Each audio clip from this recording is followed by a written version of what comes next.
الاسم الشخصي محمد، الاسم العائلي بالرحيم. كان الميدان ديالي كان تاجر في الفواكه. حنا هذه المبادره جات في 2015 شهر 3 فرحنا بها. كنا في الشارع عشوائيا، دخلونا لهذا السوق النموذجي جبرنا حتى هو عشوائي. كيفاش هذه العشوائيه ديالو؟ عطاونا متر و50 ودخلوا 700 البشر هنا للسوق. حنا ما كنتجاوزوش شي 340 خضار اللي كاينه في الساكنه ديال المدينه. ملي دخلنا للسوق، السوق عطانا فاشل، عطاو السوق لاي واحد، حداد، ميكانيك، نجار، صدور، متقاعد، مخازني، اي واحد عندهم البلايص ديالهم وعندنا ادله وحجه عليهم هناك. عطانا السوق فاشل، خرجنا للشارع. مي خرجنا حنا للشارع، حنا ما راضيينش على الوضعيه ديال الشارع. في الشارع كنتلقاو شلا اهانات، كان اللي كيقول لك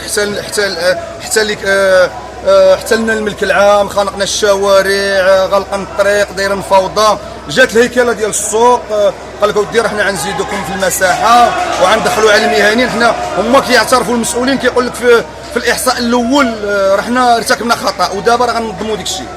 درنا حنا، جابونا السماره عمرناها، قمنا درنا احصاء شامل في المدينه، ما تجاوزناش 335 خضار. وحنا الجمعيات الكرامه اللي هي مؤسسه في 2014 كنقولوا لهم الا تصاب شي خضار ما مقيدش حنا كنتحملوا المسؤوليه. مي جمعنا المسائل ووحدنا الكلمه ديالنا والمطالب ديال المهنيين ودفعناهم للسلطات، ناضوا داروا لنا جمعيه هنا في السوق غير قانونيه، والناس ديالها غير مهنيين ما معروفينش باش يهرسوا لنا المطالب ديالنا. حنا كنطالبوا ب3 متر، كنطالبوا المهني ولا يدخل لهذا السوق، لكن هما كيقول لك عندهم 800. حنا ما عندناش 800 خضاره، لكن غيدخلونا ونوليو نخرجوا للشارع. راه ماشي حل هذا. كيقول لك 800 الناس كاينه هنايا.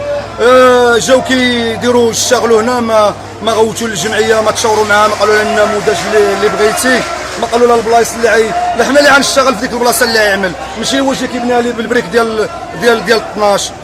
ما كيشورونا، ما كيعلموا معنا، ما كيديروا. هذه جمعيه ديال القايد كتهضم الناس حقها بالنهار كامل والقايله حاميه. حنا عندنا جمعيه قانونيه وعندنا المهنيين ديالنا هما كاينه. حنا الشارع راه ما باغيينش، راه حنا ما عندنا ما نديروا بالشارع، خاصنا السوق. وهذا السوق راه مديور على الصعيد الوطني. هذا السوق النموذجيه ديال جلاله الملك نصره الله، وراه ما يضرب حتى واحد يدو يجيمو يعطينا. هذا سوق ديال سيدنا كما تفرق في المغرب، خاصنا حتى حنا نديوه. والسوق هنايا اما السوق انا داير لك 400 جوره وجوج معشقات ديال السيمه. كيقول لك المبادره كتعاونك ب 70%. شحال كطيح الطابله شحال كطيح الطابله باش نعاونوا حنا ب 70%؟ حنا خصهم يجيو لعندنا ويتشاوروا معنا ونقولوا لهم حنا اش غنديروا. حنا ماشي كنتحداو، حنا كنقلبوا على الحل. حنا ناس سلميين، حنا الشعب باغي يعيش، حنا كنطلبوا على السلامه. حنا نجيبوا لنا عام قدم ينظمنا. طبعا الوقفه الاحتجاجيه اللي وقفها، الوقفه الاحتجاجيه ديك الجمعيه ديال القايد دارها ضد هذيك الجمعيه. هذيك راه دار لها الجمع العام هنا في السوق. حنا درنا اللقاء التواصلي قانوني في القاعه ديال بوحنيني فيه 270 الحضور. درنا تجديد المكتب الجمع العام فيه 200 ديال الحضور، راه بالنمره ديال الكارطات ديالهم والسينياتور ديالهم. هذه راه ما داروا جمعه في قاعه، ما داروا لقاء تواصلي، ما عندهم منخرطين. راه مجمعوا هذيك الناس اللي كيجيبوا الربيع وكيجيبوا غلاله ديال الساحل وهذا، وراه داير هو واقف تما وكيدعمهم. هذوك الاعوان ديال السلطه هذوك باش يهضموا لنا حقنا حنايا. غازي مصطفى، رئيس جمعيه الكرامه لتجار السوق النموذجي بجرة فرنسيس الشاطئ الاول.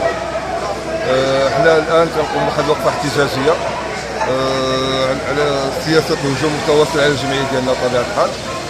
كاين تقريبا حنا اكثر من 4 شهور حنا كنشتغلوا مع السلطات لاجل تحسين وضعيه التجار في السوق هذا، وبالتالي حتى فرق الشارع مثلا من الباعه المتجولين. قمنا باحصاء وقمنا بتسجيل ديال الباعه المتجولين متسق مع السلطات المعنيه، وقدمنا مذكره اشكالات وحلول للسلطات للسيد العامل المفروقه بأزيد من 270 توقيع. اخر مطاف او دقيقه 90 كما كنقولوا كنتفاجئوا باللي السلطات.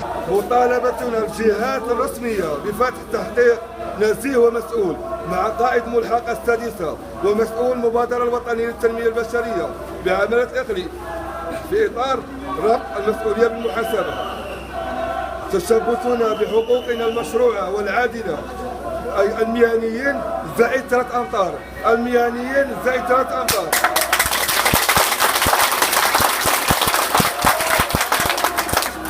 كاملة دون نقصان بما يضمن الكرامة وتطبيق القانون دون تمييز أو مضاربة.